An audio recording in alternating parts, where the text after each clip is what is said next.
Welcome back to the channel. இனி நம்ம என்ன பார்க்க போகிறோம் அப்படின்னு கேட்டிங்கன்னா, நம்ம எஸ்கேனுடைய மதராசி படம் இப்போ ரீசெண்டாக வெளியே வந்துச்சு. இந்த ஒரு படம் அப்படிங்கிறது இது வரைக்குமே வேர்ல்டு வைடாக 106 கோடி வரைக்கும் கலெக்ட் பண்ணியிருக்கு. அதே மாதிரி இந்த ஒரு படம் மக்கள் மத்தியில் பாசிட்டிவ் ரிவ்யூஸ் வந்துச்சு அப்படின்னாலே, இப்போ இந்த ஒரு படத்துடைய சக்ஸஸ் பார்ட்டி அப்படிங்கிறது இப்போ கொண்டாடி இருக்காங்க. ஸோ நம்ம எஸ்கேனா டானி ரோத் அண்டு ஏஆர் முருகதாஸ் இன்னும் நிறைய பேர் இந்த ஒரு படத்தில் ஒர்க் பண்ண எல்லாருமே இதோடைய பார்ட்டில் இருந்திருக்காங்க.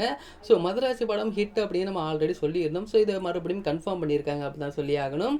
அது மட்டும் இல்லாமல் ஏஆர் முருகதாஸ் அண்ட் நம்ம எஸ்கே மறுபடியும் இன்னொரு படம் பண்ண போகிறதா ஒரு அப்டேட் வெளி வந்துச்சு. பட் அது நடந்தாலுமே கூட இப்போ உடனே நடக்கிறது வாய்ப்பே இல்லை. ஏன்னா அடுத்து நம்ம எஸ்கேனாவுடைய நெக்ஸ்ட் மூவிஸ்லாம் பார்த்தோம் அப்படின்னா பராசக்தி அண்ட் சிபி சக்கரவர்த்தி, நெக்ஸ்ட் வெங்கட் பிரபு, அதுக்கப்புறம் ஸ்கர் காயத்ரி அண்ட் விநாயக் சந்திரசேகரன் இருக்காரு. அடுத்து லோகேஷ் கனகராஜ், இந்த மாதிரி ஏகப்பட்ட லைனப் இருக்கு. அப்படின்னால இப்போ ஏஆர் முருகதாஸ் நெக்ஸ்ட் நம்ம எஸ்கேனோட பண்ணாலுமே கூட உடனே நடக்குமா அப்படிங்கிறது ஒரு கேள்விதான். இருந்தாலுமே கூட மதராசி படம் அப்படிங்கிறது நம்ம எஸ்கேனா ஃபேன்ஸ் அண்ட் எல்லாருக்குமே செம்ம ட்ரீட் தான் இந்த ஒரு மூவி அப்படிங்கிறதுல எந்த ஒரு சந்தேகமும் இல்லை. ஸோ கண்டிப்பாக நம்ம எஸ்கேனாவுடைய பராசக்தி இந்த படத்தோடைய அப்டேட்ஸ் எல்லாமே தீபாவளிக்கு அப்புறம் தான் வெளிவரும் அப்படிங்கிற மாதிரியும் சொல்லியிருக்காங்க. ஸோ நம்ம அது வரைக்கும் வெயிட் பண்ணுவோம். ஏன்னா பராசக்தி அண்ட் நெக்ஸ்ட் நம்ம எஸ்கேனோட SK26 வெங்கட் பிரபு இயக்க போகிற படத்துல நிறைய அப்டேட்ஸ் வந்திருக்கு. அதெல்லாம் அடுத்தடுத்து இன்னொரு வீடியோவில் பார்க்கலாம்.